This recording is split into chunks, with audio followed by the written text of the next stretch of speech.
Sorry, here we go. I'm coming again. Hi, welcome to the Mythgard Academy. Sorry, I'm laughing because I neglected to unmute my audio, which is brilliant.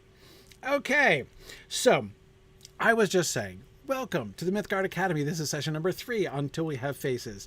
And tonight is when things really get real and the story really begins to take off. We've done a lot of setting up, understanding the world, coming to understand the characters, coming to understand in particular the character of Orual more. Tonight we really begin to see the crisis of the story beginning. We know from the start that Orual was complaining about what the gods have done to her, right? We get in chapter 4 a portentous hint at this when Redival has joined them, and what and we start hearing about the things which Orual calls, the first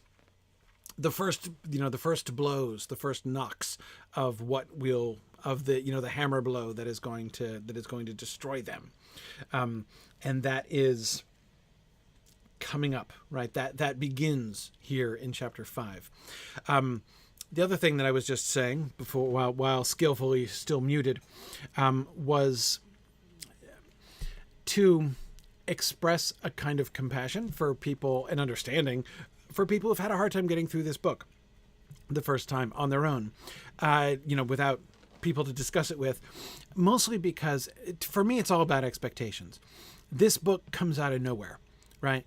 I remember, as for so many people, my first introduction to C.S. Lewis was Chronicles of Narnia when I was a kid. I came to the space trilogy later, fortunately later.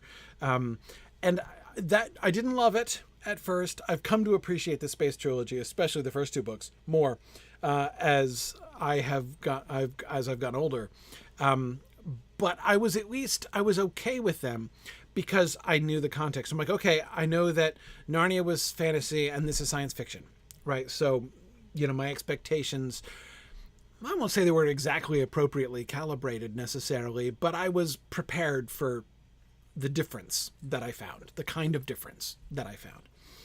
When I came to Till We Have Faces, I was expecting fantasy again, and I had no other context for it. And it was not what I expected. Very different from my expectations.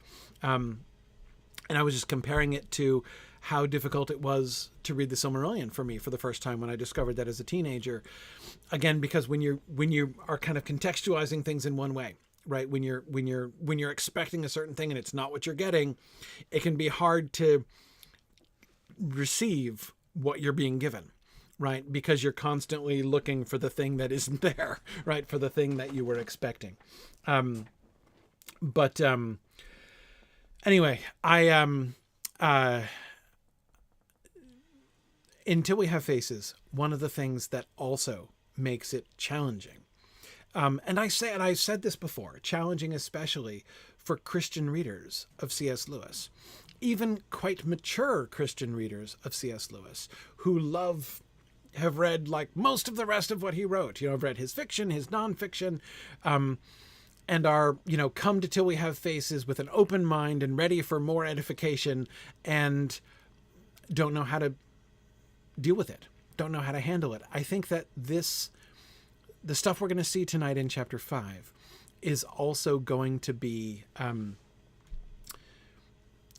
a good example of stuff that puts people off from this. I think I've shared before, I don't think anybody else in my immediate family, big C.S. Lewis fans as they are, has ever succeeded in finishing this book. And again, we'll talk about that a little bit. What C.S. Lewis gives us in this book is something genuinely complex. It is anything but a simplistic, sort of one-sided view of things.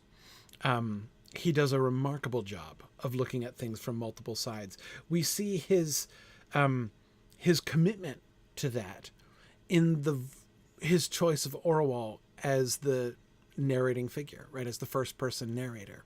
The fact that he's going to tell this story about the gods from the point of view of this, pagan queen who hates the gods, doesn't disbelieve in them, but hates them.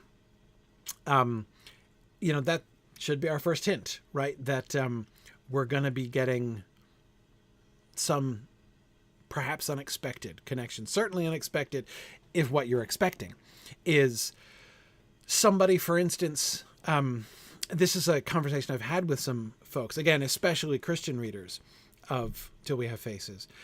And they're waiting for like a Christian voice, right? Like somebody they can hold on to, right? Some kind of clear ground on which to stand, right? Okay. So there's like, even if so Orual's perspective might be different from mine, but there's got to be somebody, right? Is there some character, right, in whom we can trust, some character who is giving us, a sort of familiar framework, and that we can sort of understand things through the way that character is helping. Often you'll get that kind of thing, right? And he's not going to give it. It will never happen in this book. Instead, we are left watching all of these different people whom I'm convinced Lewis doesn't believe that any of them is correct, right? Nobody is like a normative voice. There is nobody who is like expressing what C.S. Lewis, the author himself, believes to be true, right? That's not how this book works. That's what I mean when I say it is the opposite of simplistic. It's quite complex and very demanding, therefore, of us, in order for us to where are we supposed to be standing as readers? How are we supposed to be responding to Orual? She's a very compelling character, and so it's very natural to be on her side in lots of ways. And we can see, especially as we see her being mistreated and misunderstood and underappreciated by her family in the early chapters and all of this other stuff. And yet, if we just take her side, right? If we just orient ourselves firmly, behind Orual's shoulder, right? And kind of put ourselves intellectually and emotionally in her camp, we're going to miss a lot. In fact, it's complicated. It's very, and as I say, for this reason, very demanding. There's no secure place to stand, Christian or non. I'd say this is a particular thing that I think that Christians struggle with, because of the expectations that Christian readers bring to a C.S. Lewis novel, right? But I think it's true of everybody, that it's a demanding book, in the sense that it really asks a lot of you in these ways. Emily, there isn't a reason. Emily was asking, as a Christian reader myself, I'm not seeing why it should have a Christian compass. I'm not at all saying that it is supposed to. I'm just saying, in my experience talking with people, that is what people were either actively expecting or sort of wishing for. The fact that they didn't know where to stand, where they were supposed to stand. Again, I think that's an especially acute challenge for Christians who come with a particular expectation to a C.S. Lewis book. But I think it's a challenge for everybody, actually, who's reading this. But anyway, okay. Eric, you're right. This is my first reading, and I mostly just feel great compassion for Orual without necessarily agreeing with her, but I suspect she's going to learn some stuff. No spoilers, but yes, Orual will learn some stuff. Yeah, absolutely. Yes, and Leaf of Starlight, you're right. I think that it does have to do with sort of Lewis's reputation, and I whether it's fair or not. And I agree, I don't think it's quite fair. Someday, I suspect that sooner or later, we will discuss one of the Chronicles of Narnia, presumably book 1 of the Chronicles of Narnia, which, of course, is The Lion, the Witch, and the Wardrobe. There is obviously no other candidate for the first volume of the Chronicles of Narnia. However, someday we may talk about The Lion, the Witch, and the Wardrobe as the first volume of the Chronicles of Narnia. And when we do, we'll talk about this. That is responses to Lewis, responses and expectations, because it's a major issue with the Chronicles of Narnia. But anyway, we will also, of course, when we discuss it, explain why there can be no two real opinions about what Volume 1 of the Chronicles of Narnia is. But first, let's go back to Till We Have Faces. Let's actually dig in and get going here. Okay. You will remember that we ended last time when Orual was being told by Redival and Bata, their former nurse, the gossip and tattletale Bata, about Psyche being chased out of town, like her being in danger, her running through the town with people after her, how the crowd had shifted.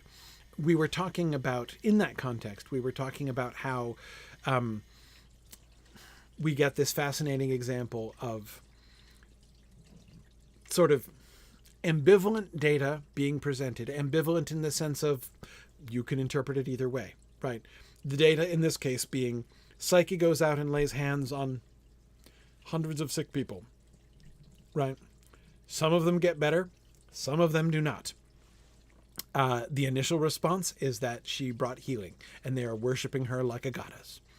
And then soon afterwards, she's being blamed for the plague, called the accursed, and saying that those she laid her hands on died, which, of course, in some cases, undoubtedly true, right?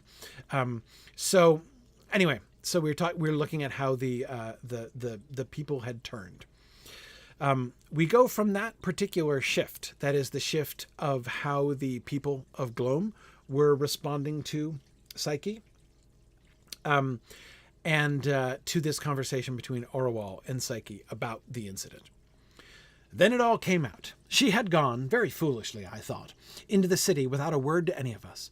She had heard that her old nurse, the free woman whom I had hired to suckle her, and who now lived in town, was sick with the fever, and Psyche had gone to touch her. For they all said my hands cured it, and who knows, it might be. I felt as if they did. I told her she had done very wrong, and it was then that I fully perceived how much older she had grown since her sickness. For she neither accepted the rebuke like a child, nor defended herself like a child, but looked at me with a grave quietness, almost as if she were older than I. It gave me a pang at the heart.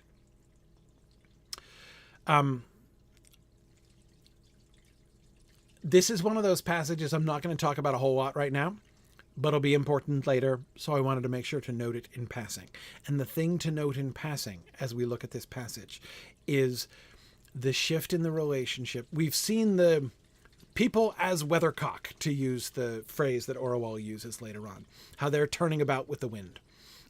First, they reverence her, now they're condemning her. Psyche, that is. And immediately upon hearing about that shift in their relationship, we are told of a change in Orual, very quietly. Again, this is not a passage that ever jumped out at me the first couple times I read this book.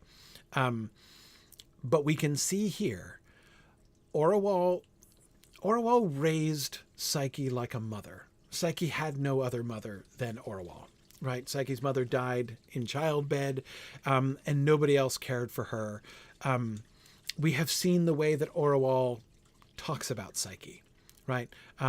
The love that she has for Psyche, the love and admiration that she has for Psyche, the care that she takes of Psyche. And we can see throughout Orual's description of this, the maternal position that she adopts in relationship to Psyche. She's her older sister, older half-sister, right? But she adopts this very clearly maternal role. She had gone very foolishly, I thought, right?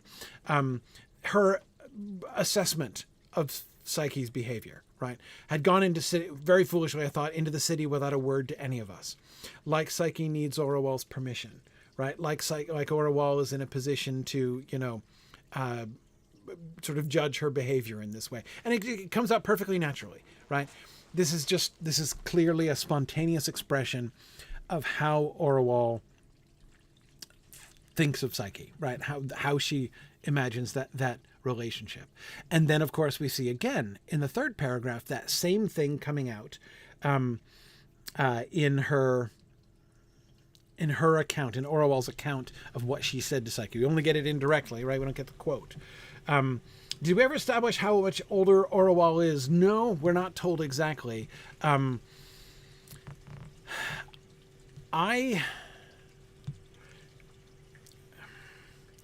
Thinking about how Orual is described in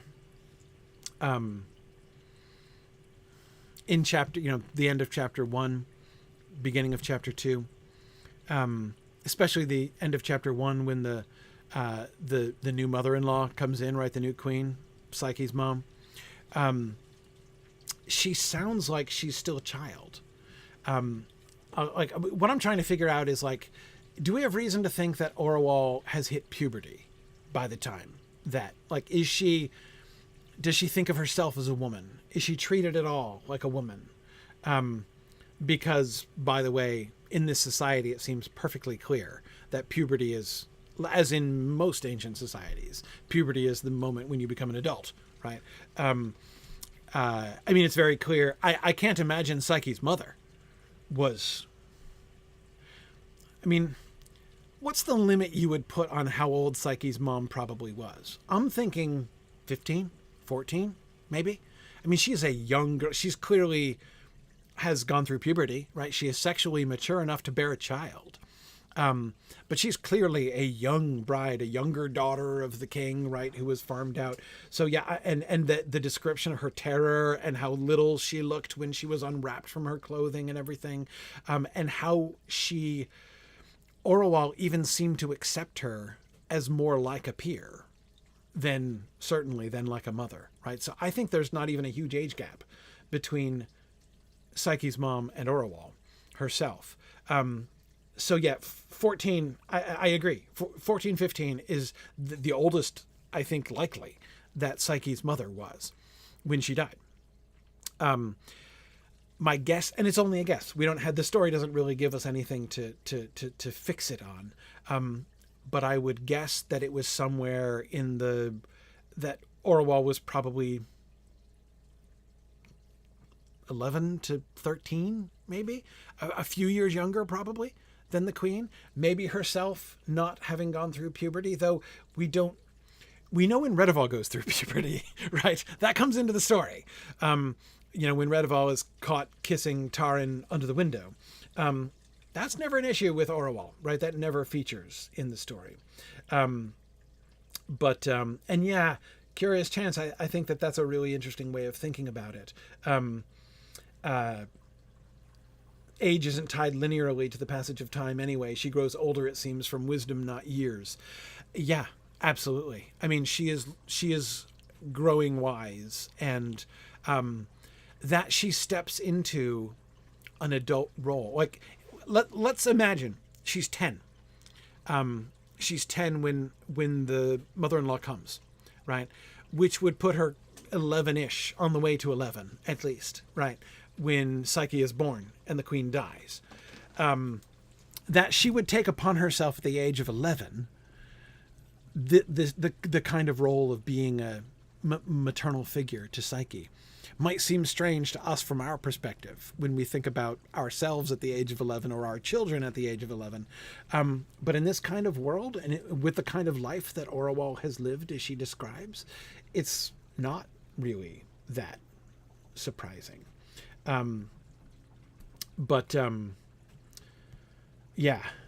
So, agreed, Emily. Ancient societies certainly did not have the same concept of childhood that we do. No, like I said, once you have hit your growth and are sexually mature, you're ready for adult life, marriage, work, war, whatever it might be, childbearing. That's the way of things. My wife will sometimes say, my younger son Matthias is 15 now, and sometimes if he says something like, I don't think I'm qualified for that, she'll say something like, 500 years ago you could have been king, right? But anyway, yeah. So yeah. Anyhow. And yes, I think Sphinx, I think you're right. I think that many of us have known people of about that age, right? Like 10, 11, 12, who have younger siblings who are born then and who do adopt a very mature, caretaker relationship with them, right? Anyway, okay. So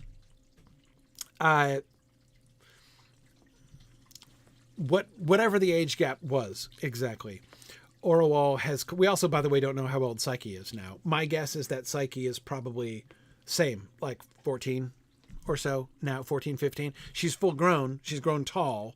And I believe she is understood to be sexually mature. Like she's gone through puberty. That's sort of the changes that have come upon her. Remember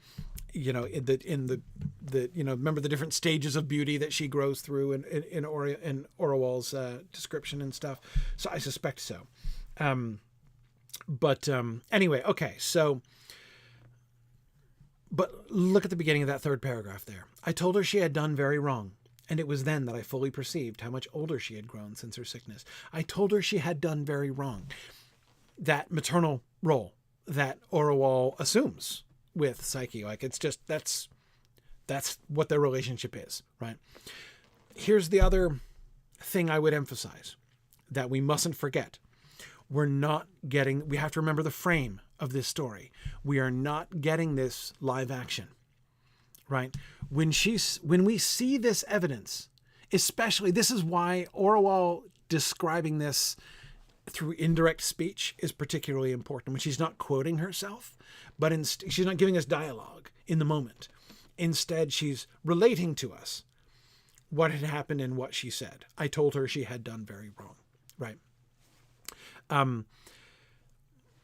This is, on the one hand, evidence of how she felt at the time. It is also evidence of how she feels now as an old woman writing this book. Where do we see distance between what her perception was at the time and what she sees later? Sometimes she'll openly comment on that, right? What she's learned later or how she understands this thing, especially some of the things that her father did as king, right? From her later perspective as the aged Queen of Glom, as we saw in the opening paragraphs. But I do not see a lot of distance here. I do not see her distancing herself from this point of view. The way in which she describes her maternal attitude towards Psyche does not suggest to me that she has altered that perspective much over time. And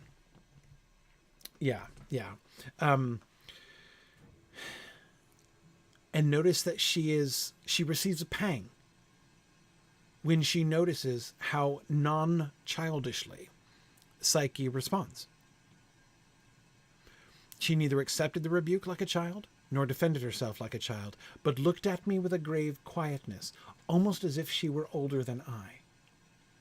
This is an important moment when Psyche is acting as if she and Orual are on the same level. But we have reason to think from this passage that perspective is not reciprocated by Orual. She feels a pang noticing it. She doesn't condemn it or anything, but I think we can see a gap between how the two of them view their relationship. Psyche is now acting as if she is a peer of Orual.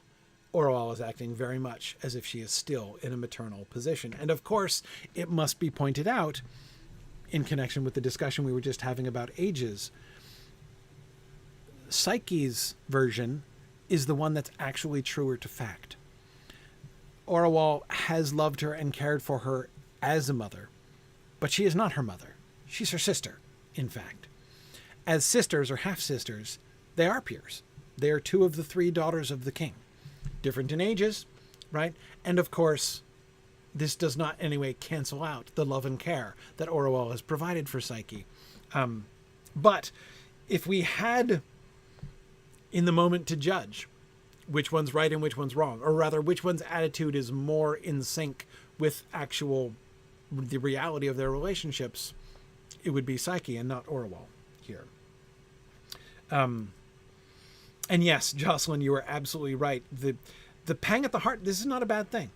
That's very natural. And, you know, all of us parents of a certain age have felt it, right? When our children, are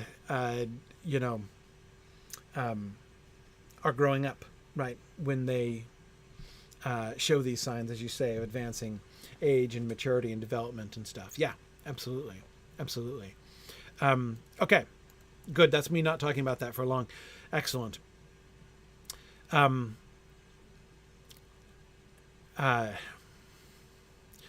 What did I do? Psyche has just asked. Like, she's asking what she did wrong. Like, why are the people mad at her now? Right? Do, said I, you healed them and blessed them and took their filthy disease upon yourself. And these are their thanks. Oh, I could tear them in pieces. Get up, child. Let me go. Even now, we are king's daughters still. I'll go to the king. He may beat me and drag me by the hair as he pleases, but this he shall hear. Bread for them indeed. I'll... Hush, sister, hush, said Psyche. I can't bear it when he hurts you, and I'm so tired, and I want my supper. There, don't be angry. You look just like our father when you say those things. Let us have supper here, you and I. There is some bad thing coming towards us. I have felt it a long time, but I don't think it will come tonight. I'll clap my hands to call your maids. Though the words, you look just like our father, from her, had hurt me with a wound that sometimes aches still, I let go my anger and yielded. All right. First, the first thing we have to notice, because this is not something that Orual, there are things about herself that Orual discusses a lot. There are other things about herself that we can see plenty of evidence of, but that Orual herself does not talk about much. For whatever reason. Maybe it's because she's ashamed of it. Maybe it's because she's not really very self-aware on that subject, right? But one of these things is her ferocity. She does, in fact, share the temper and ferocity of her father.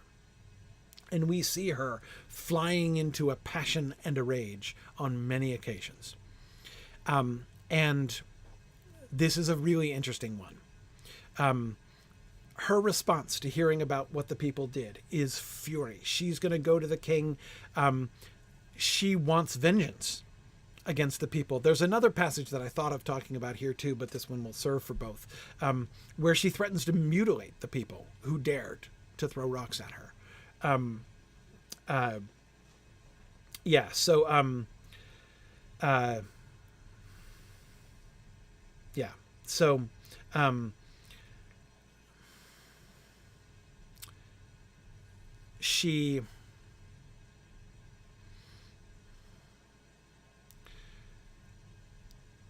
She often responds to things with passion. Passion of like multiple kinds. She's not always angry. She's not always violent, but the king's violent rages, Orual, like the apple, that apple doesn't fall very far from the tree, right? And Psyche here draws attention to it. You look just like our father.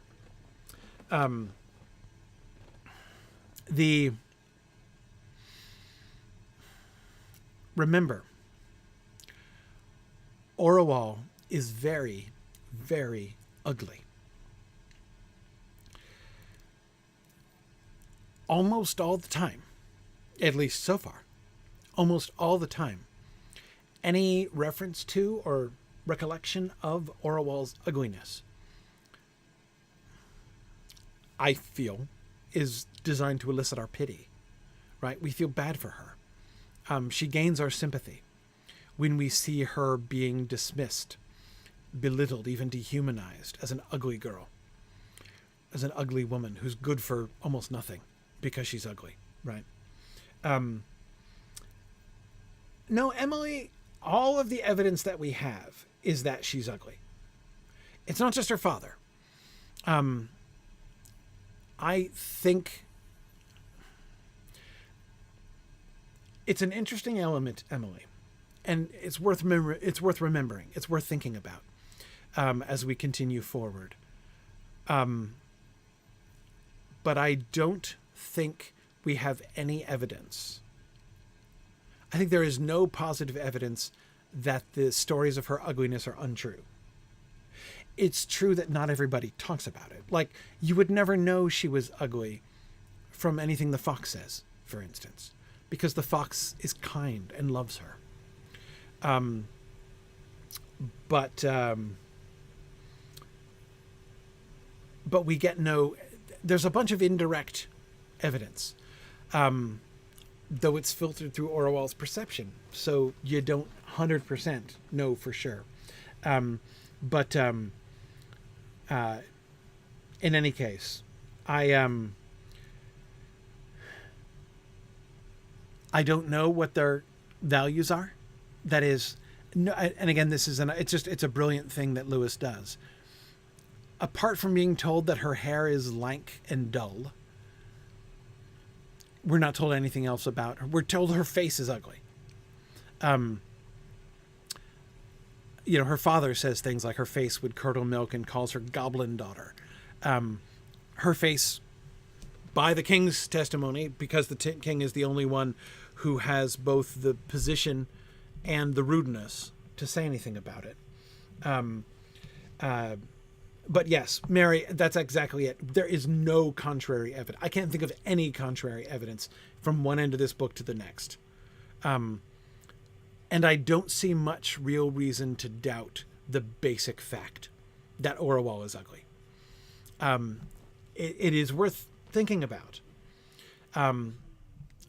But that she is physically unattractive. And again, what that means, who knows? Who knows? Does it mean she's dark? Does it mean she's pale? Does it mean, what does it mean? Is it more round, more skinny? Who knows what exactly the definitions of human beauty are, like female beauty are in her culture. We're not told that exactly. We can get it a little bit. Apparently Redival's golden hair is attractive, we're told. But anyway, we have no clear idea of what she looks like exactly. But that she is ugly seems to be one of the basic facts that we are asked to accept, and which Orual herself never challenges. When she says things like, "That was the first time I understood clearly that I was ugly." Yes, it's the king who said the thing that led her to think that. But she is not going to be undeceived about that point ever by anybody. Not even anything the fox says counteracts that. Or the fox, we would never know from anything the fox says that she is ugly. But the fox has also said nothing to disabuse her of that idea, right? So again, I believe that we are meant to accept that as one of the sort of fixed points of the story. And this is particularly important because of the contrast with Psyche. If Orual is wholly unattractive physically, especially as a woman, again, whatever that means within this culture, Psyche is, of course, by Orual's own description, has a beauty concerning which there can be no two opinions in anybody who sees her, right? But in any case, when the reason I brought that up just now is that there is an ugliness in Orual's character too, which comes out. Not always, I'm not saying she's a horrible, ugly person. I'm just saying there is ugliness there. This impulse, I'm going to wreak vengeance upon them. Somebody did wrong to the person that I love. I'm going to make them hurt, right? That's Orual's impulse. And we see it on more than one occasion. She does, when she is acting like that, she does look just like her father. That's her father's impulse too. Her father's impulse is to lash out when thwarted, right? To consider his own goods above everybody else's. Orual is not like that. But Psyche has pointed out to us that there are times when Orual looks just like her father. And I think we would do well to just file that away and remember that. That's all I'm saying. Maureen, that's a really insightful comment. Maureen says, we want this to be an ugly duckling story. Yes, I can see that impulse. And I think you're right that is a very natural impulse, right? Orual's been called ugly, and we want to believe she's not ugly. She's just misunderstood, right? I don't think so. I think we are supposed to accept the fact she is genuinely repulsive to look at. Yes. Okay.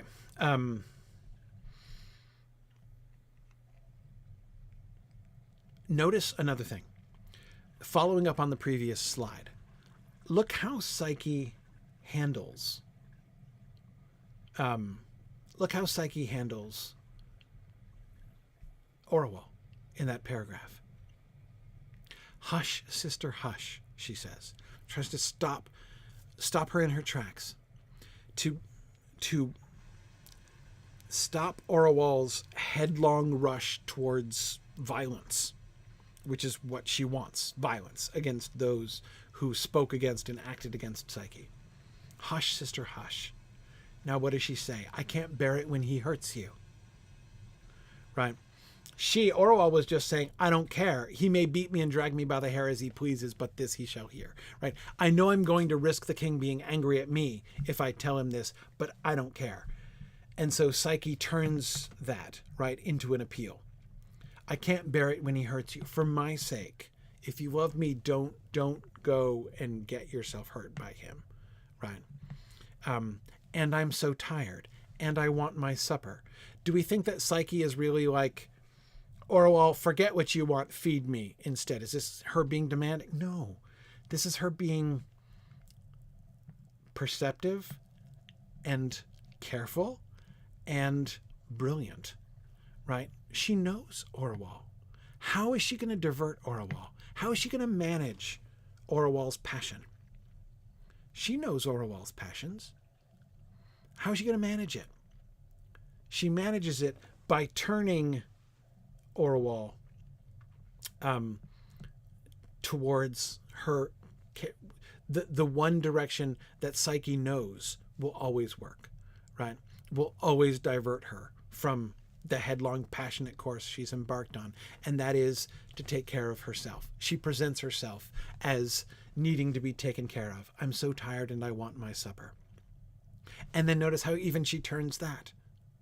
Let us have supper here, you and I. Right? So not only do I want you to focus on getting dinner instead, but of course, notice she's also feeding Orual here. Right? That might also help to, just in case there's an edge of hangriness involved here, right? I mean, let's instead turn this in a positive direction. Let's make this into an evening where we enjoy each other's company and, let's make this into a positive moment in which we, act out of our love for each other instead of acting out of hatred and violence, which is connected to our love, right? Connected to Orual's love for Psyche. Let's not let it go that way. Let's turn it positively instead. But notice how she does that without rebuke, without correction, without suggestion of any, she doesn't even let on that she's diverting Orual, and yet she completely diverts Orual. She manages Orual brilliantly here.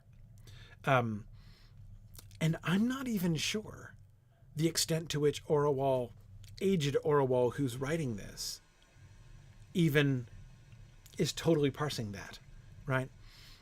Because again, I think that her own likeness to the king, it is clear from Orual's own response that the idea of her likeness to her father hurt her with a wound that sometimes aches still.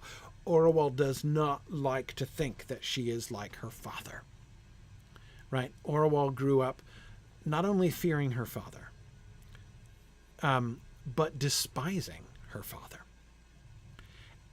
And so any likeness to her father is one that Orual denies and is therefore perhaps in denial about, and possibly still to this day.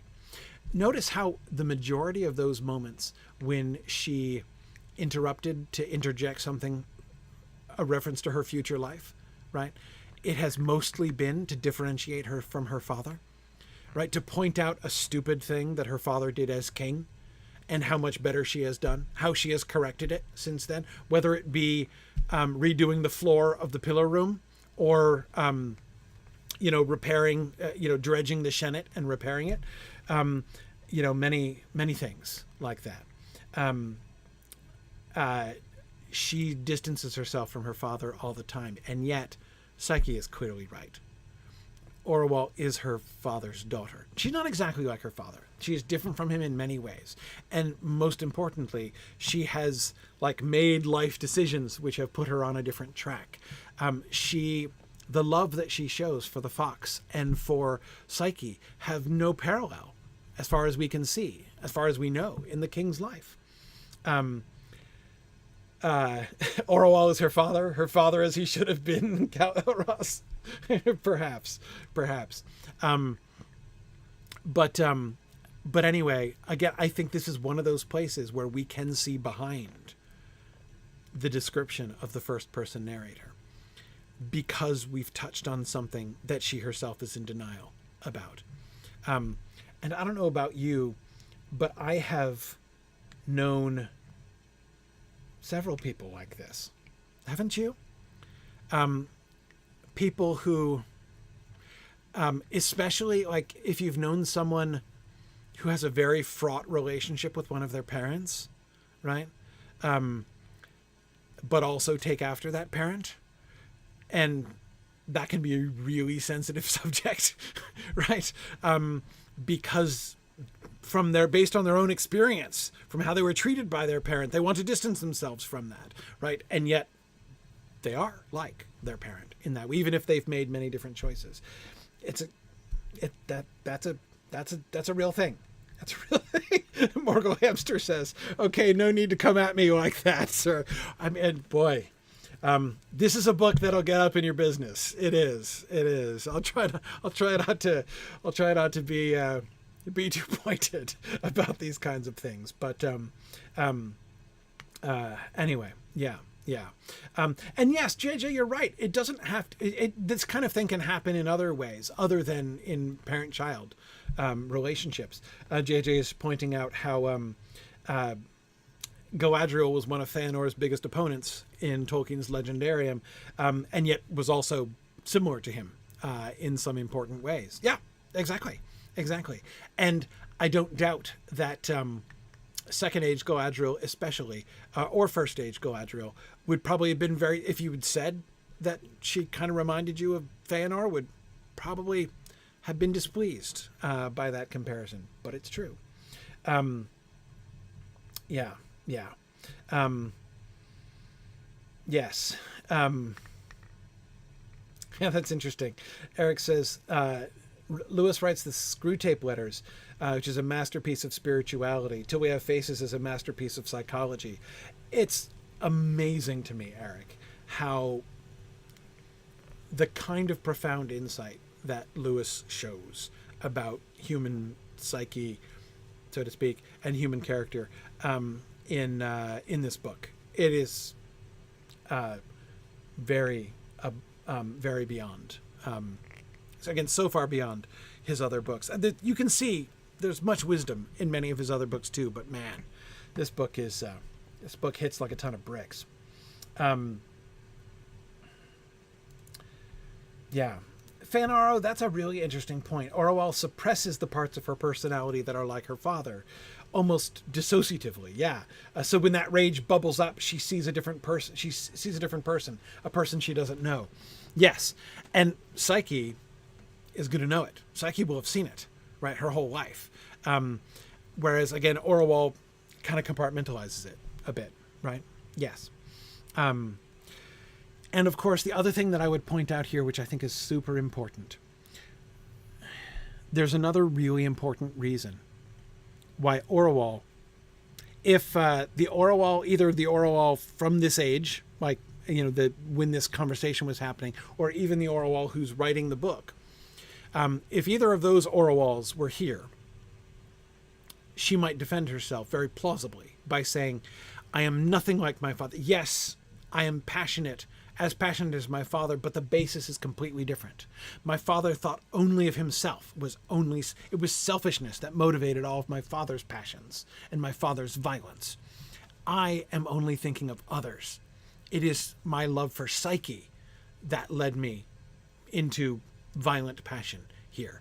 And that makes it completely different from the passion of my father, and why it's so hurtful to me to think that Psyche was making that connection in that moment, right? And if she said that, she would be right and she would be wrong, right? There's still similarities, but it's important there. Okay, let's keep going.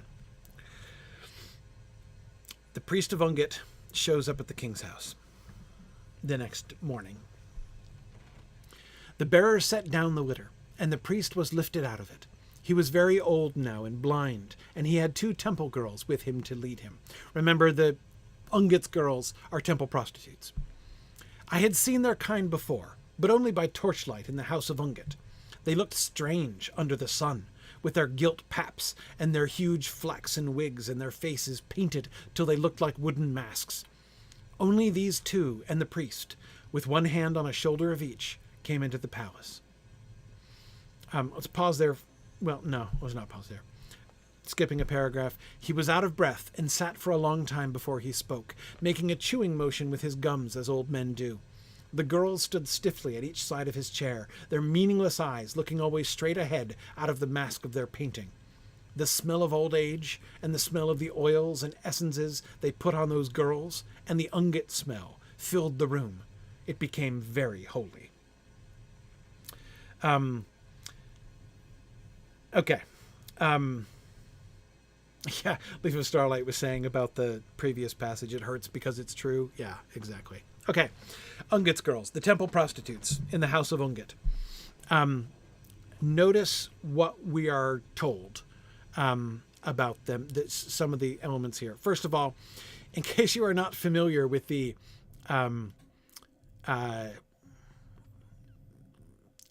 word pap isn't used very much in modern usages. That means their breasts. So their breasts are apparently painted gold.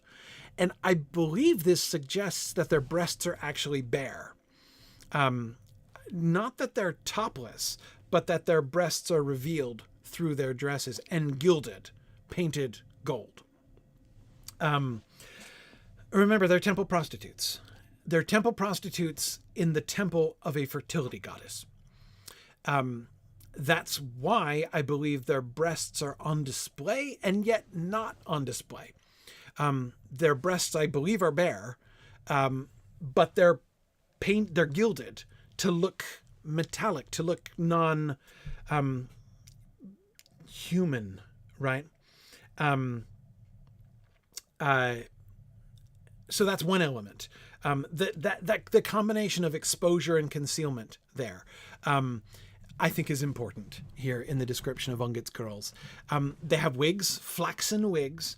We know that flaxen, that is to say yellow hair, is beautiful. We know this from the testimony about Redival's, when they had to cut Redival's hair as a child back in chapter 1. We know that flaxen hair is beautiful. So they wear flaxen wigs which therefore suggests that one of the concepts that is being sort of ritually associated with Ungit is beauty, and yet an impersonal kind of beauty. So they have blonde wigs and they have bare breasts, but the breasts are, but the wigs are just wigs, and the breasts are gilded so they look like they're made of metal, right, rather than looking like flesh. Exactly, Eric. It is like their breasts themselves are like masks. They are not being made objects of desire themselves, right? Like they are bare-breasted, but not as a stripper might be, right? This is not designed to elicit, a salacious response on the part of male onlookers. It's off-putting, if anything. It makes them look inhuman, while at the same time drawing attention to their breasts, which are associated with the idea of motherhood and fertility, right? Which is associated with Ungit, right? Because they are Ungit's girls. And their faces are painted till they looked like wooden masks. It's their actual faces.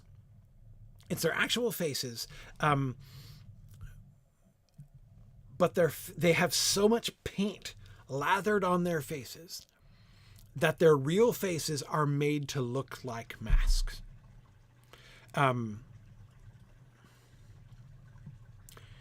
We should remember this, as there will be many different data points in the face and masking, like the face and facelessness motif that will go throughout the book.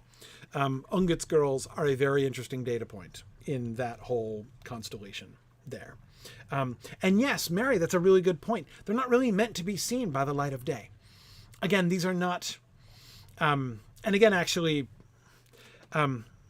contrasting them with strippers. Why am I contrasting them with strippers? Well, because they are objects of sexual desire in one sense. That is, they're temple prostitutes. Like, men of Glom go to the house of Ungit and have sex with these girls there. That's what actually happens in the house of Ungit, we're told. So they are, in one sense, an object of sexual desire. But at the same time, they're not being made an object. So they are eroticized in one sense, but not in another sense, right? Made distant from. Where, like, a stripper on a stage is under spotlights, right? Meant to draw the male gaze to her own body in desire. The temple prostitutes are not they're not individualized in that. They're not supposed to be the focus. Ungit's the focus, right? They're more like, exactly as you were suggesting, as somebody was suggesting, living statues. Yes, they're almost like idols. JJ, that's exactly right. The gilded breasts themselves, they are like a graven idol of a fertility figure, except they're alive. That does seem to be a similar kind of role. They are like, and what is an idol? An idol is a physical representation, manifestation of the god.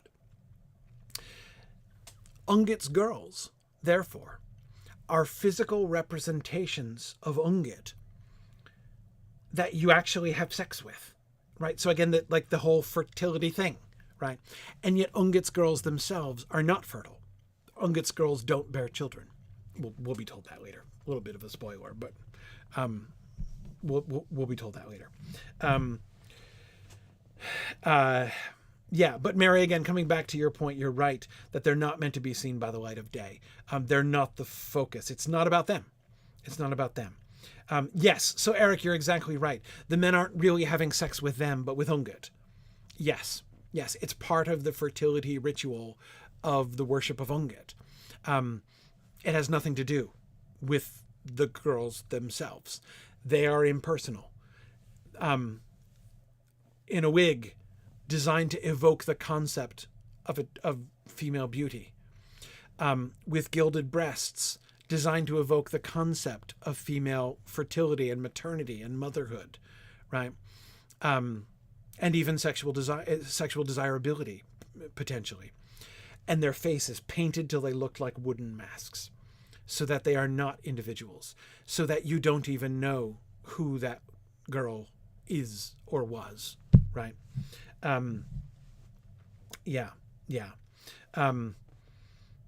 Yes. Yeah. Stand in for the God. Exactly, Emily. That's exactly it.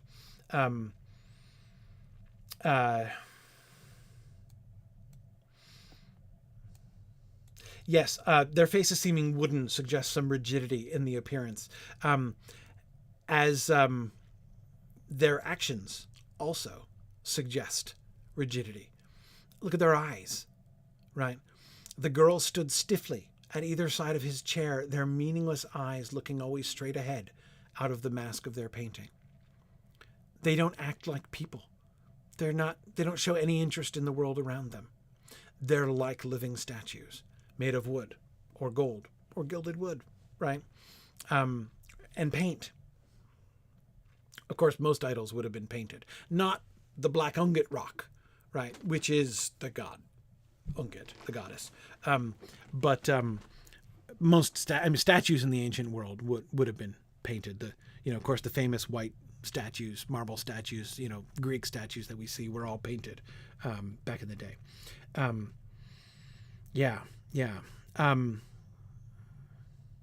Now the priest. He was very old now and blind. He was out of breath and sat for a long time before he spoke, making a chewing motion with his gums as old men do. Orual is very conscious of him as a very aged man. So there are some things about him that are very human in this way, right? It's important to note this as we begin. When she first sees the priest, she's seen him before, but when she first sees him in this scene, right, the first impressions that we get are of his vulnerability. He's old and weak and blind and, gets out of breath really easily. That phrase, as old men do, right? He's like typical of the class of very aged men.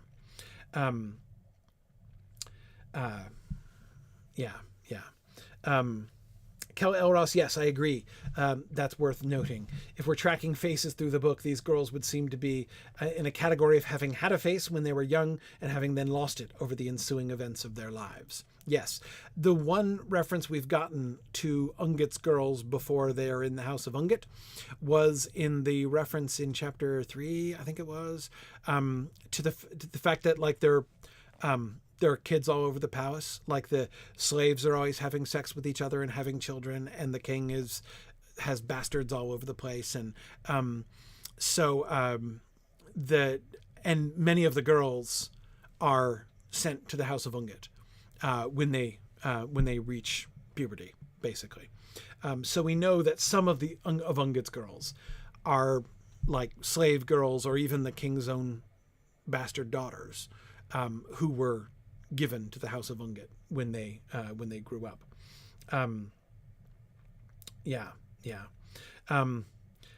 Oh man, Ambrosius, I agree.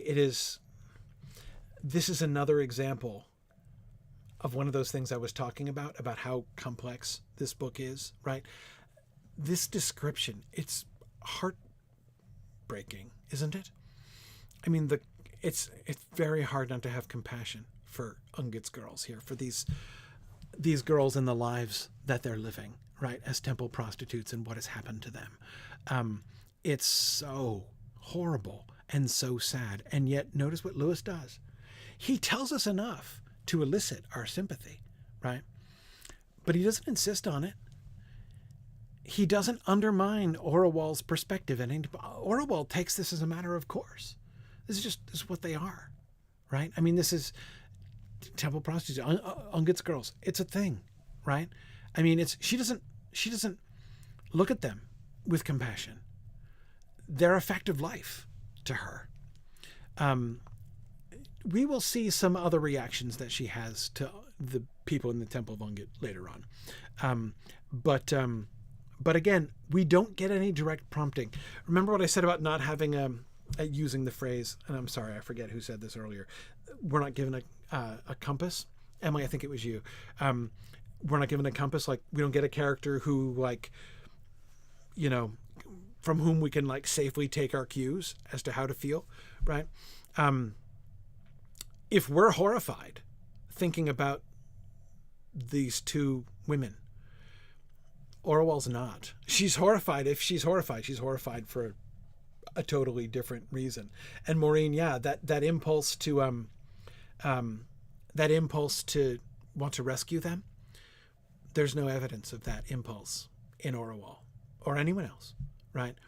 It's an impulse wholly alien to the story, to the world of the story, even. The only person in the entire book that I can imagine even having that reaction to Ungit's girls is the fox, because he's not from this culture and he would look at this as barbaric, probably. But anyway, but again, C.S. Lewis he doesn't waver, right? He's adopted this frame, the point of view of Orual within the culture of Glom, and he doesn't waver from it. Even when it is really uncomfortable. This is uncomfortable in so many ways, right? But he lets us be uncomfortable there, and he's just getting warmed up. Holiness. We've talked about holiness a little bit, the rather peculiar definition. I don't think I've ever seen anyone use the word holy in exactly the way that Orual uses the word holy.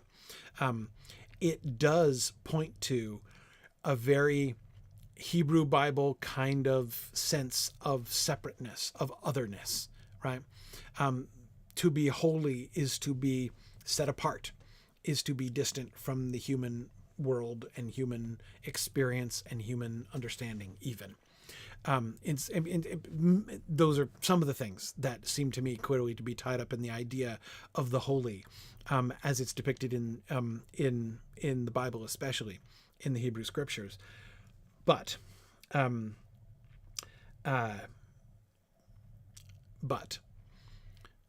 that element is here to some extent, other, strange, not related to the normal human world. But it is overlaid in Orual's experience with horror. The Ungit smell, you'll remember, is the smell of rancid wine and old blood. The house of Ungit is a dark, unsanitary, smelly place.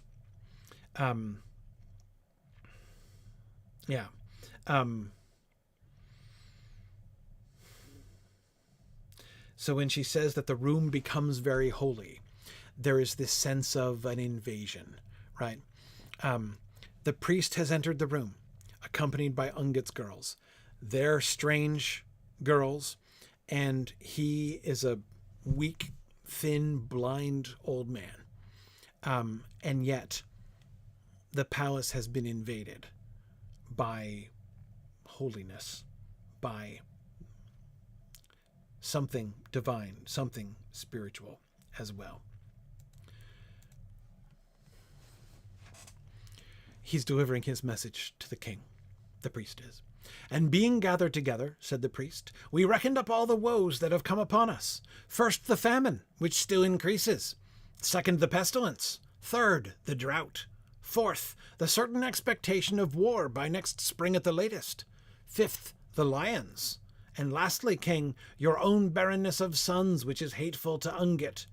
That's enough, shouted the king. You old fool, do you think I need you or any of the other wiseacres to tell me where my own belly aches? Hateful to Ungit, is it? Why does Ungit not mend it then? She's had bulls and rams and goats from me in plenty, blood enough to sail a ship on if all were reckoned. The priest cites all of the woes that have come upon them, and he is in no doubts as to why these things have all happened. There is a clear cause. when there are this many, 6 different woes that have come upon Glom, this can only mean the disapproval of the gods. And remember, Orual grants that the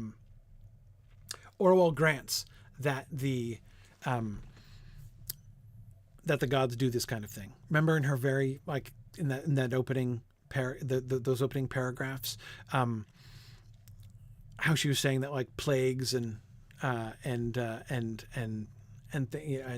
those kinds of things don't count as an answer, right?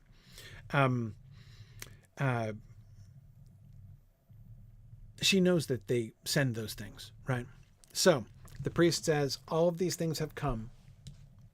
All of these things have come, and proving without a doubt that Ungit is angry at us. The barrenness of the king is his barrenness of sons, the fact that the king has not borne a son and there's no clear heir to the throne, is another one of those things. Remember those when I was talking about ambivalent data points, right?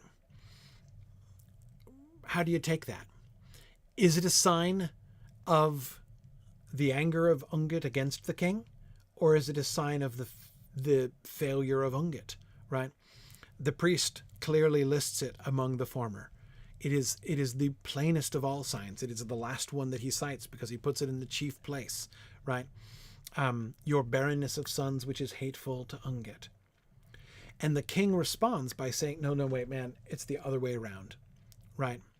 Why does Ungit not mend it then?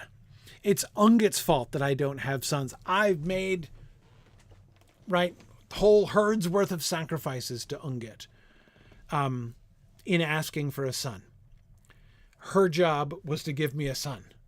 She's failed, right? That's on Ungit, not on me. The priest says, oh, absolutely not, right? There is no question of whether or not Ungit can give sons. It is, will she, or is the person worthy of sons, right? It's the king's fault, clearly.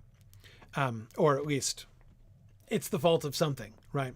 There is some cause that is leading to the all of these horrible things happening.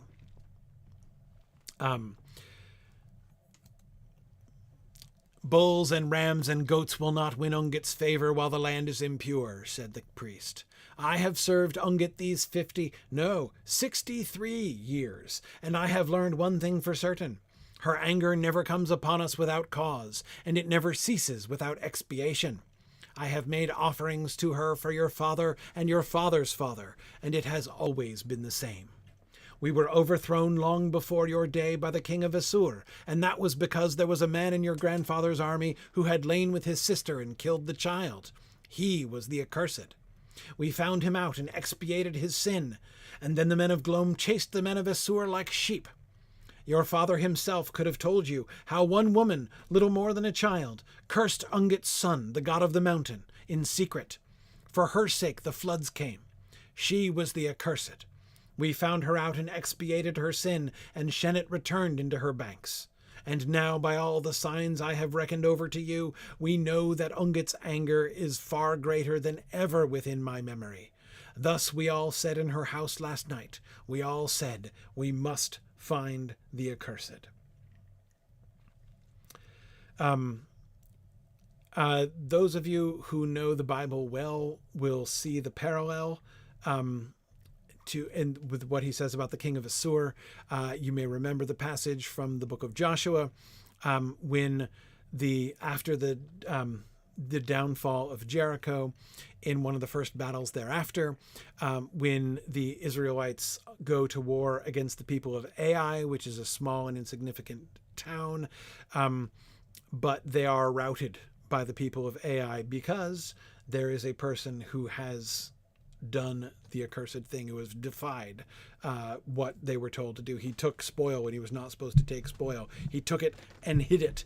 And they cast lots to find who was the one who did this, who was the one who brought the anger.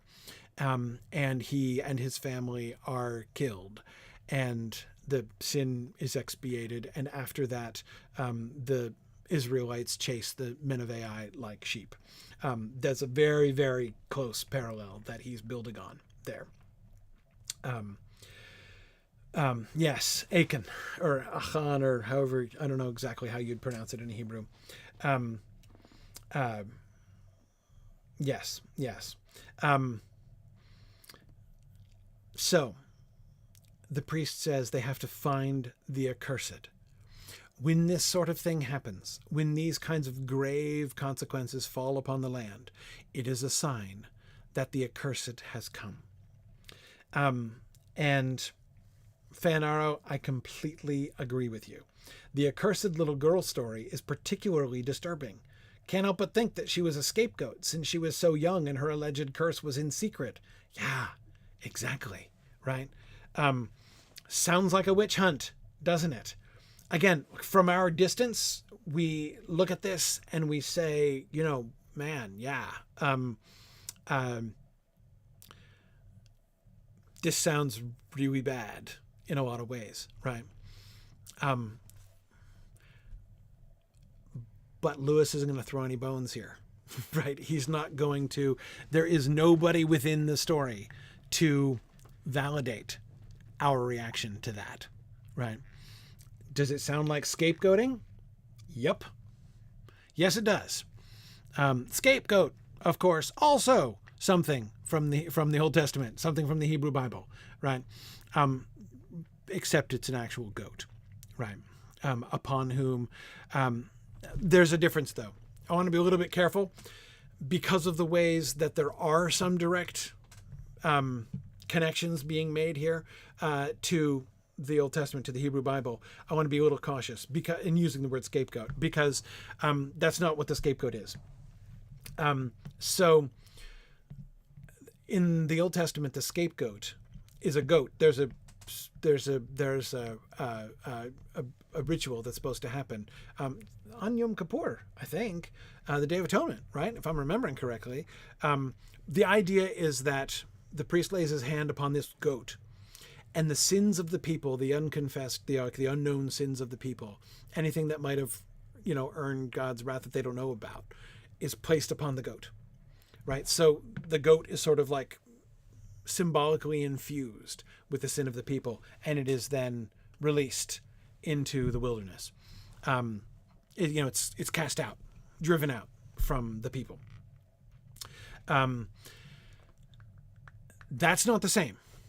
So, like, the use of the word scapegoat in its modern colloquial sense is appropriate here, but that's not actually. I want to be cautious, because that's not actually what the scapegoat of the Old Testament is like. And again, since we're kind of in that territory here, I'm wanting to be a little bit cautious. Yes, it's become a more generalized metaphor where you blame one person for somebody else's, wrongs, essentially, or when one person basically takes the fall for somebody else. They've been made a scapegoat, right?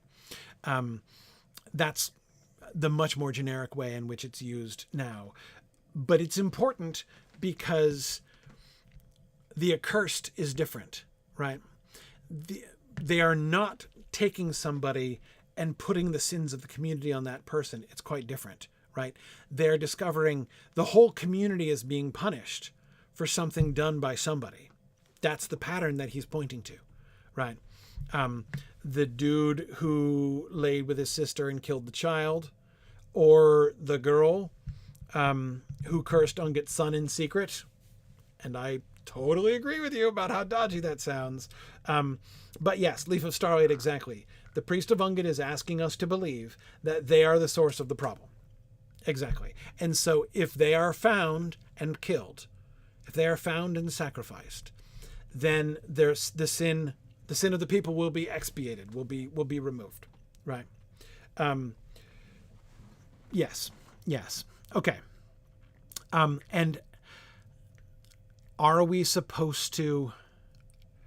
There are a couple ways in which the example of what happened during the king's father's time should make us uncomfortable, right?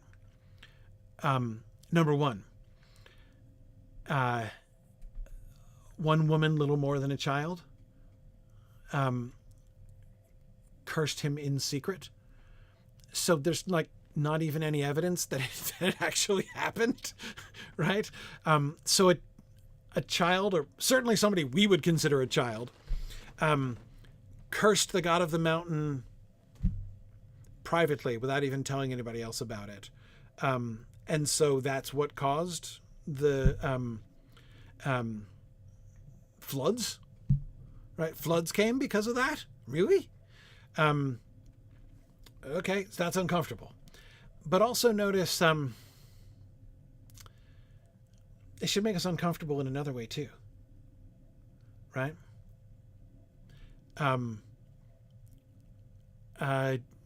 The god of the mountain, isn't that the one that Orual hates? And who says hates her? I mean, she didn't exactly curse him on page 1, but, you know, she wants to arraign him, right? Which I'm guessing the priest of Ungit would not be thrilled by this, right? Yeah.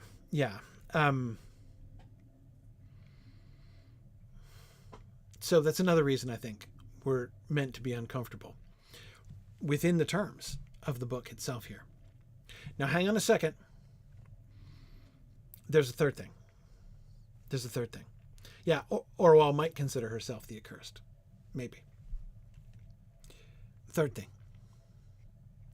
Third reason for being uncomfortable.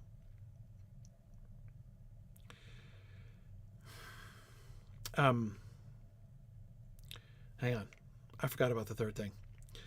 I got distracted in my head thinking about one of the next things I want to talk about. Hang on. Let me see if I can remember. There is no third thing. Fifth, the lions, Leaf of Starlight. That's exactly it. Fifth, the lions. I remember.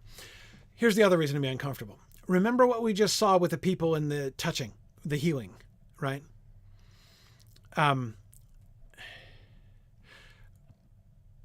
There is uncertainty as to whether or not Psyche has the power to heal people of the plague by laying hands on them, right? She feels that she does. Many people feel that she does. Many other people then come to feel that she does not, and in fact is causing the death instead, right? But as we said, the data are ambivalent. You can support it. It can easily be taken either way. It's, in the end, it seems to be kind of about what you want to believe, which would lead us, especially from a generally more skeptical modern perspective, especially resistant to this culture. I don't think any of us are reading this and feeling like at home in Glom, right? Feeling our hearts beat in sympathy with the worldview and religious beliefs of Glom, right? It's one of the things that's so fascinating about this story is that he does not, he takes this entire story and places it within a culture which is alien to everybody who's reading it and repugnant to many, most even, perhaps all who read it, right? Anyway, so, we'll come back to that, Sphinx. Hang on. Don't jump ahead. Anyway, okay, so our tendency is to look back at this and say, right, so we know what's really happening. We know the truth of the matter. The truth of the matter is that Psyche laying her hands on people didn't do a darn thing. That there was a superstitious belief that it healed them on the one hand and a superstitious belief that it hurt them on the other hand, but they're both equally arbitrary interpretations of the, but we know what's real, right? And what's real is that it didn't actually do anything, right? Be careful, because you have no justification for that. Do you know? Why do you know? How do you know that Psyche laying her hands on didn't do one thing or the other? What evidence do we have of that? Psyche believes that she felt that she did heal people when she put her hands on them. The fox even doesn't rule out the possibility that it could be according to nature for one person to be able to heal in this way. Don't forget to question your own assumptions as you read this. And don't be... We need to be humble enough to let the story take us where it takes us. Here's how this is about to be relevant again. I called this the third uncomfortable thing, because we read this and we think we can see what's going on here. You guys were talking about scapegoating, right? Well, that's the modern point of view, right? You're assuming, if you say that, you're assuming that the priest is wrong.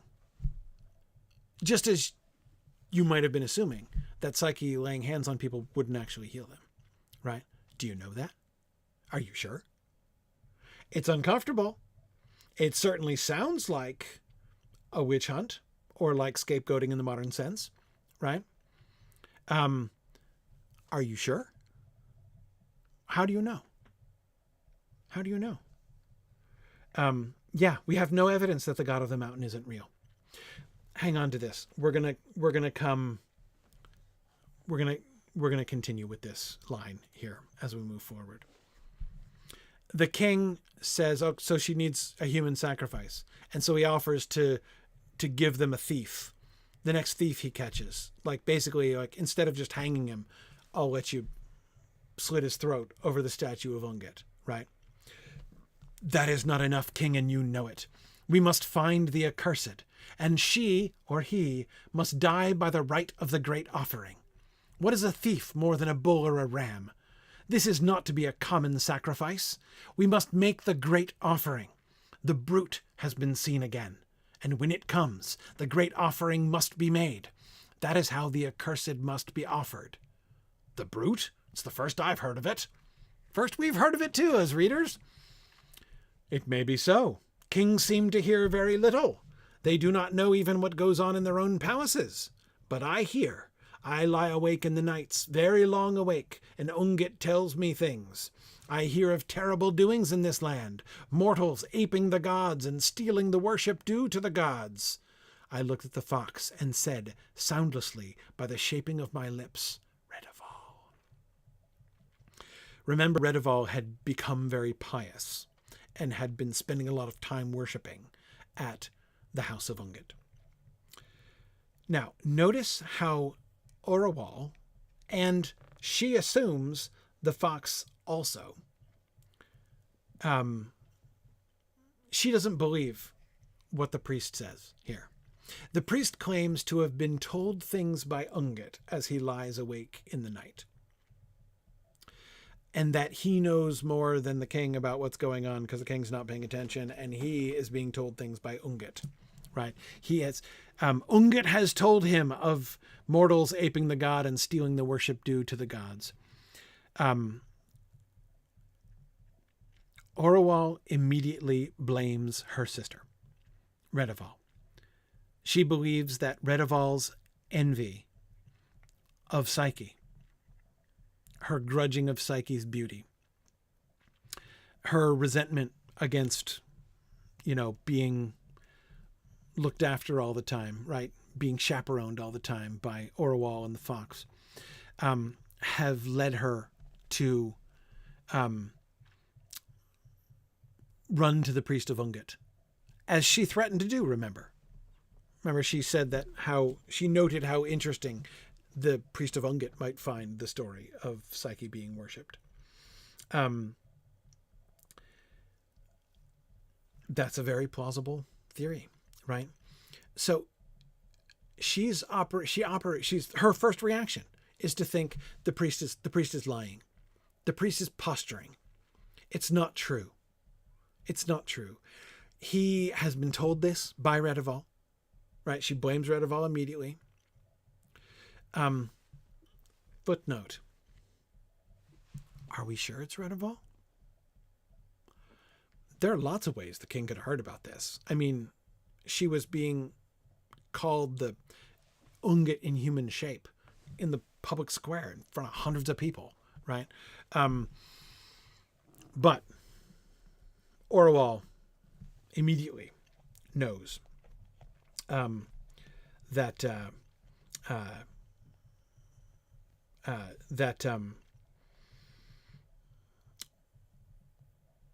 she immediately knows that it's Redoval, right? What has really happened here? Yeah. Okay. Now, back to the brute for a second. The brute is a monster or a spirit. It is the god of the mountain, the son of Ungit, but it isn't at the same time. It's a shadow and a beast. It devours things. The great offering. How is the sin to be expiated? How is the accursed to be killed? It doesn't have its throat slit over the Ungit stone. That's not exactly what's going on here, right? It gets fed to the brute. That is how the accursed must be offered. That is the great offering. Okay, let's keep going. There's more of this stuff that we'll see. How is it made? Said the king. It has never happened in my time, the great offering. It is not done in the house of Ungit, said the priest. The victim must be given to the brute, for the brute is in a mystery, Ungit herself, or Ungit's son, the god of the mountain, or both. The victim is led up the mountain to the holy tree, and bound to the tree and left. Then the brute comes. That is why you angered Ungit just now, king, when you spoke of offering a thief. In the great offering, the victim must be perfect. For in holy language, a man so offered is said to be Ungit's husband, and a woman is said to be the bride of Ungit's son. And both are called the brute's supper. And when the brute is Ungit, it lies with the man, and when it is her son, it lies with the woman. And either way there is a devouring. Many different things are said, many sacred stories, many great mysteries. Some say that loving and the devouring are all the same thing. For in sacred language, we say that a woman who lies with a man devours the man. That is why you are so wide of the mark, king, when you think of a thief, or an old worn-out slave, or a coward taken in battle would do for the great offering. The best in the land is not too good for this office. Okay. Now, I don't know about you, but the priest doesn't exactly have me here, right? Like, I'm not exactly rolling with the priest of Ungit in this speech. And if it sounds really confusing, and if you're reading this and thinking that the priest of Ungit is losing credibility in your mind, the more you hear, let's keep going. The fox immediately comes to our rescue, right? The fox is going to speak up against this superstitious mumbo jumbo, right? Do you not see, master, said the fox, that the priest is talking nonsense?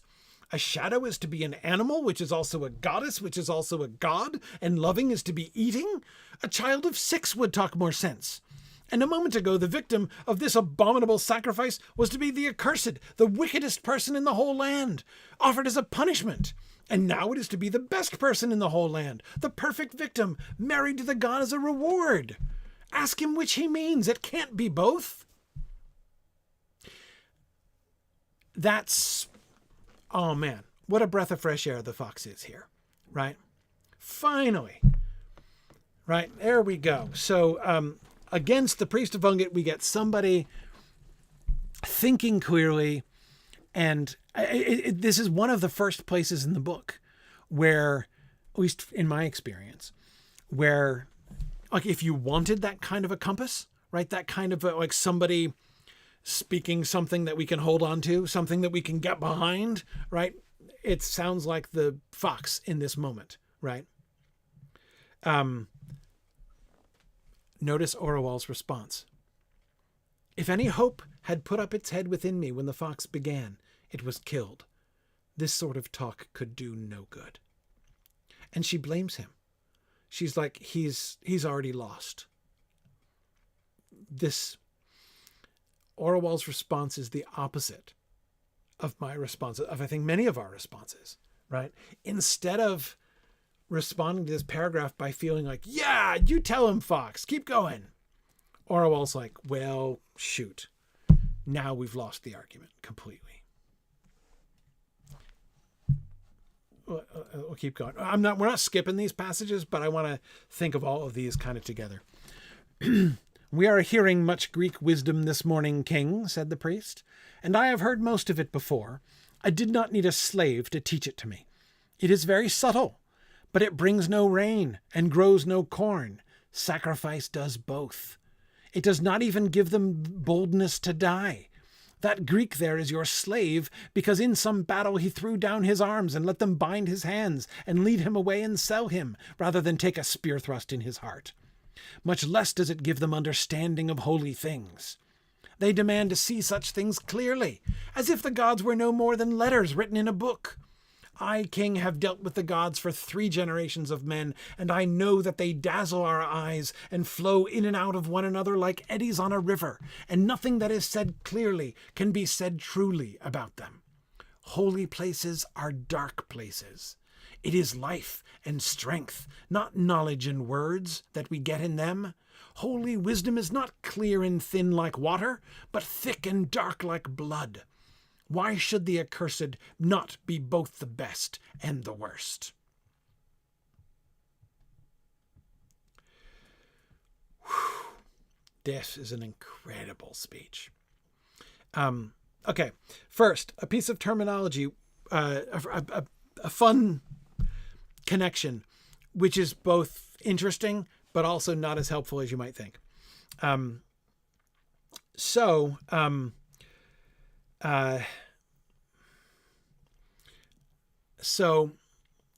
C.S. Lewis, in one of his essays, I don't remember where it was. I can't remember which essay it was in,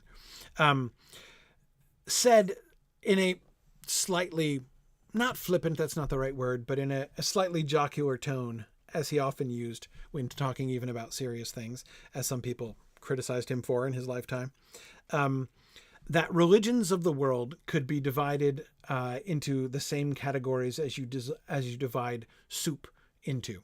That is clear soups and thick soups. Some religions are clear, he said.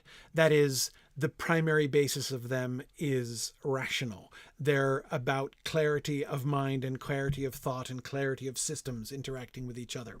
Some religions are thick religions, where there is less focus on, again, clarity of thought and precepts and principles and things, and more on practice, more on substance. Things like blood sacrifices and temple prostitution are 2 things that he cited as examples in those cases.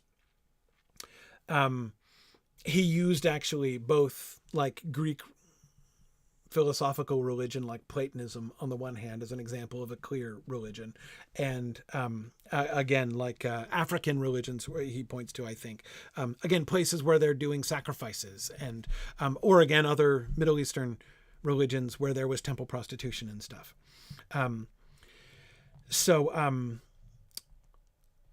Those are 2 categories that he draws, and he is again, if you know the essay, he is explicitly thinking in the same terminology, that he even uses the words clear and thick, right, to sort of describe wisdom here from these 2 different points of view.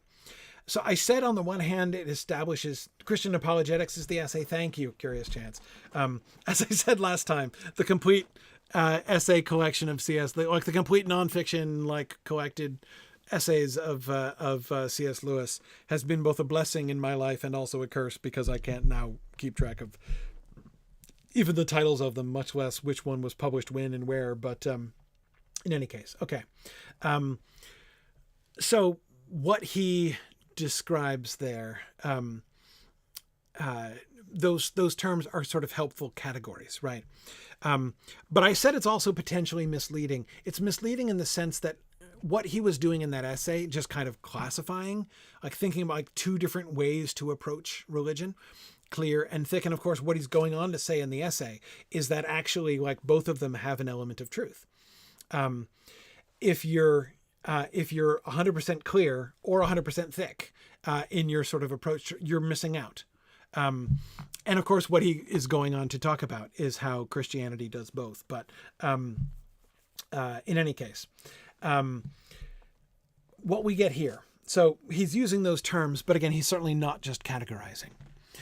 Here we have the priest who is explicitly very clearly the spokesperson of a thick religion, and the fox whose religion is perfectly clear, to the point where the fox, there's not really any substance to his religion at all. It's just a way of thinking. It's just a way. It doesn't, and the criticism that the priest that stings the fox, right? It does not even give them the boldness to die. There's no substance to it. When it comes to what does it do for you? Nothing. Right? It's very subtle. This kind of rational insistence that the fox has, it's very subtle, but it brings no rain and grows no corn. Sacrifice does both. Hang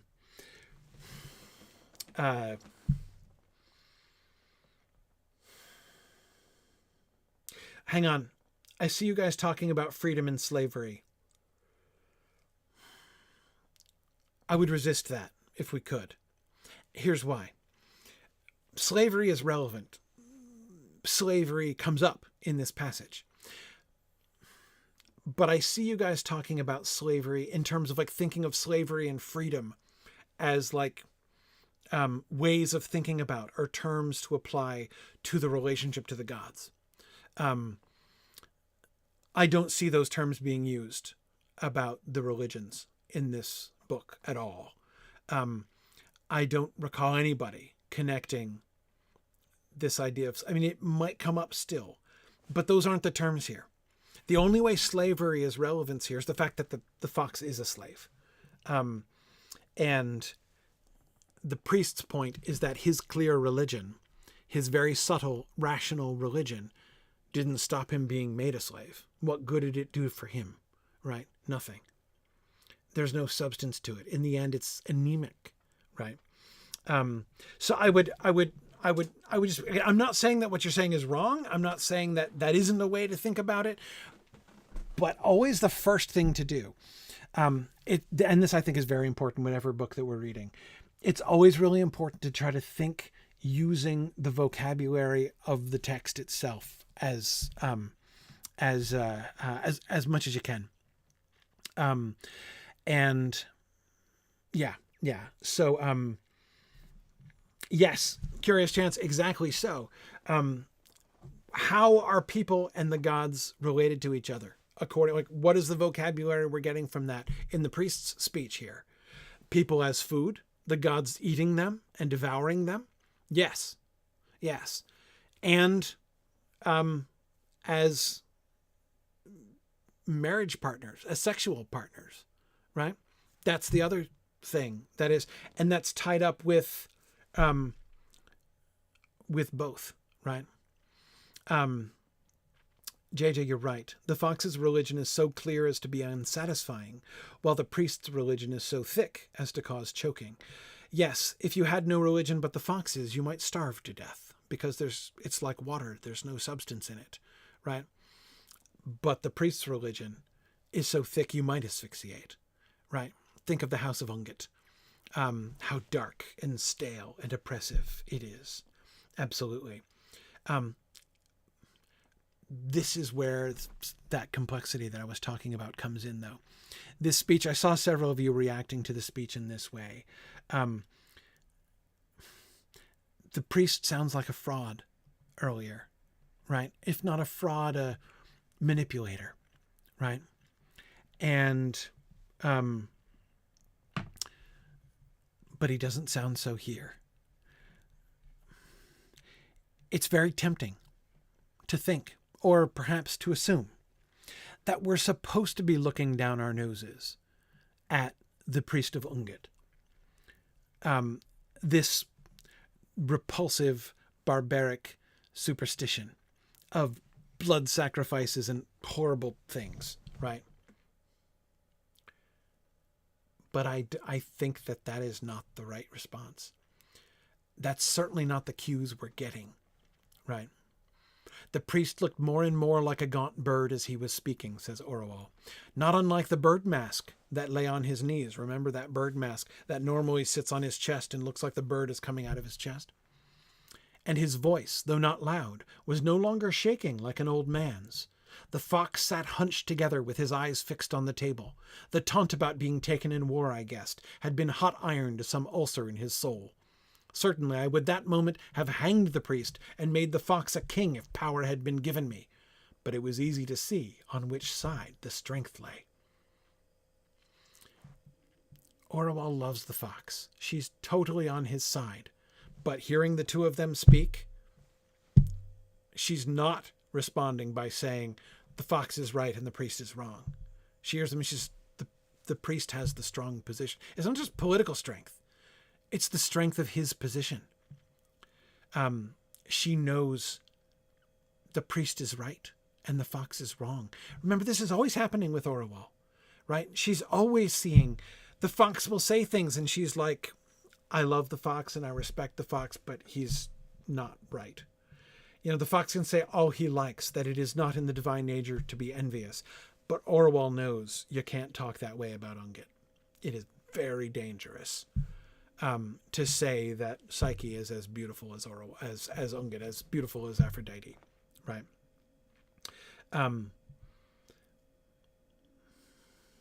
Well, said the king, quickening his stride. This may all be very true. I'm neither priest nor Greekling. They used to tell me I was the king. What's next? The king at this moment puts himself as a third position in between the two. I'm neither priest nor Greekling. Neither priest nor Greekling I, right? Orual is also neither priest nor Greekling. She is not a servant of the priest of Ungit by any means. Not only does she not follow and obey the priest of Ungit, she loathes Ungit and the worship of Ungit. She's highly resistant to it. But she's not on the fox's side. She's not a Greekling either. She has learned the wisdom of the Greeks. She's been trained in the fox's philosophy and learned his stories. She also is neither priest nor Greekling. Standing in the middle, able to judge between the two of them. Remember, judgment, that's what this whole story's been about, right? Can I find an impartial judge to judge between me and the gods? That's what Orual wants. Right? That's who this book was written for. Remember that we were implicitly, as readers, being put into that very position, the one who can judge between her and the gods. Which means we have been asked, explicitly in one sense, implicitly in others, by Orual from the very first page to hold ourselves impartial, to judge between her and the gods. The priest of Ungit is not going to have two opinions about the charges that she's going to lay at the feet of the god of the mountain and of Ungit. The priest would know just what to say about those things, right? Just ask the little girl who got sacrificed in the previous generation what the priest of Ungit would say about that, right? We are not followers of Ungit. That means that we are in a position to judge, but we have to be true to that position, right? We have been asked by this text from page 1 to hold ourselves impartial, to be neither priest nor Greekling, to be in this way in a similar position to Orual and the king, though one step even further beyond, right? To judge between Orual and the gods themselves. And I think that this text, I guess it's one of the things I was talking about by its complexity. This story puts us in a position where we can be biased if we want, right? If we want to come and, wield our own chronological snobbery like a mallet, we could do that. We could lay about us and just bash everything to rubble. Oh, listen to these barbarian idiots. They don't really know what's true, right? Look at those fools believing that Istra healed them when she laid hands on them, right?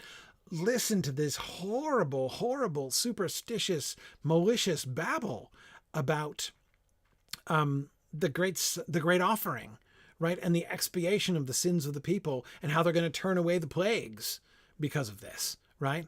Horrible, horrible. We know better. We modern, sophisticated, enlightened people know better than that, right? I believe that this is one reason why Lewis has built in those careful parallels to the Hebrew Bible in the things that the priest of Ungit has said. If we're going to dismiss the great offering, especially as a Christian audience, and there's reason to think that Lewis would have anticipated at this. Remember, this is near the end of Lewis's life, after decades and decades of being one of the most famous and well-read and well-respected Christian authors in the English-speaking world. So I'm pretty sure Lewis knew that many of the people who read this book would be Christians, right? So in some ways, he's put in a kind of safeguard against the attitude, the chronological snobbery attitude I just described.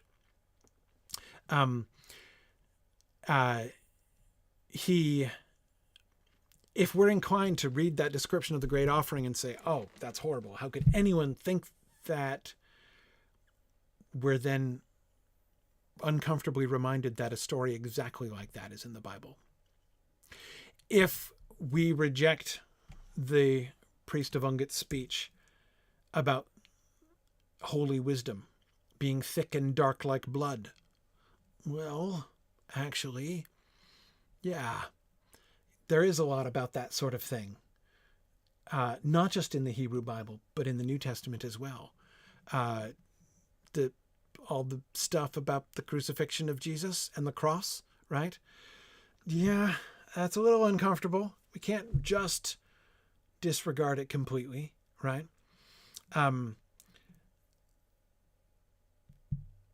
Why should the accursed not be both the best and the worst?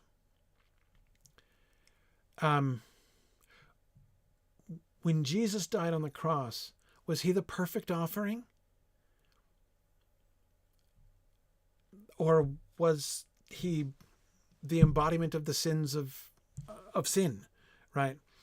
I mean, why should they not both be true? Why should two, golly, who would believe two totally explicitly contradictory things at the same time? Answer, all Christians ever, right? Was Jesus human or was he divine?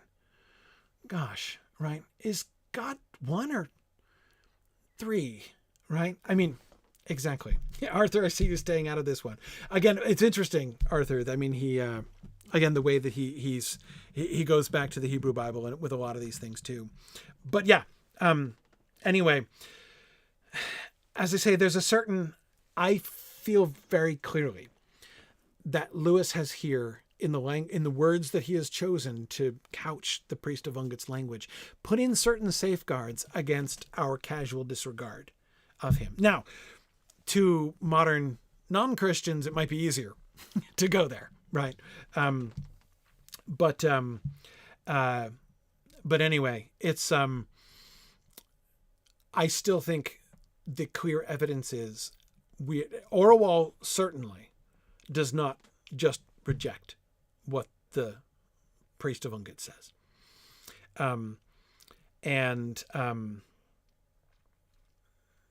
Yeah. And I don't think we're meant to either. We're given the fox's account, his rational thinking, the clarity of his rational thinking, and it feels like a breath of fresh air. But the priest isn't wrong either. This doesn't mean the fox is totally wrong on his own account, right? There is something to be said for both. And of course, notice the king says that he's neither a priest nor a Greekling. He says Greekling dismissively, right? priest isn't anywhere close to a Greekling. Orual is, right? Unlike the king, Orual has been fully raised by the fox in the learning of the Greeks, but she has also been raised in Glom, a short walk away from the house of Ungit, and has fully absorbed the culture and values and worldview of the religion of Glom. She is the one who stands between the two of them. And look at the position she takes throughout. Never does she simply side with one against the other. Ever. She loves and accepts the fox, but the fox is frequently wrong. And this is one where she explicitly tells us, as soon as the fox said that wonderful thing that made us all cheer, Orual's like, oh man, he blew it completely. He just doesn't get it.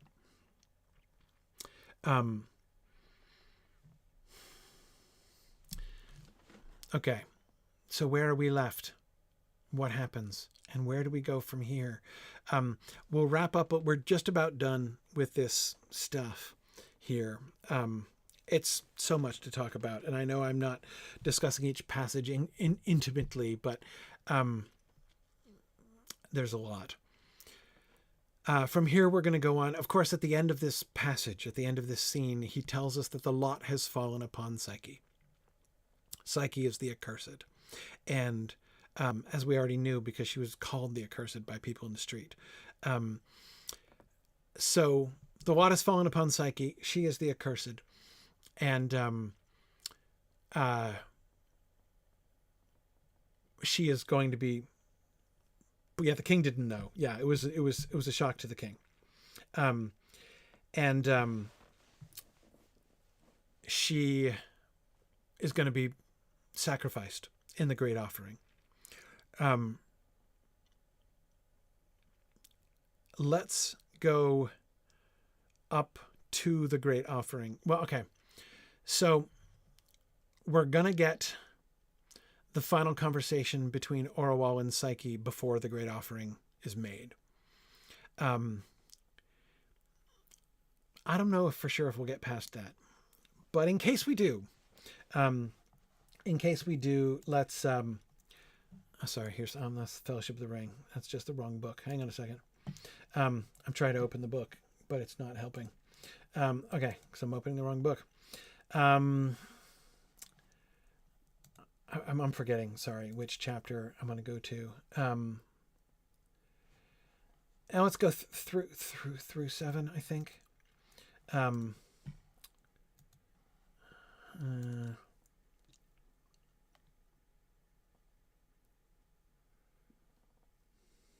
Yeah, so chapter 7 is the conversation between Psyche and Orual. Chapter 8 is the great sacrifice. No, it's not. Okay. Let's go through chapter 8. Read through chapter 8 next time. So read 6, 7, and 8 next time. I don't know that we'll get necessarily that far, but we'll take a stab at it. So through chapter 8, up to chapter 9. Wait, no, that does include the great sacrifice. Yeah. Okay. Yep. Through chapter 8. That's where I want to go. Okay. Excellent. Thanks, folks. I will, we'll continue this very challenging on several levels discussion next time. Thanks, everybody. Through chapter 8, and I will hope to see you guys next week. Bye now.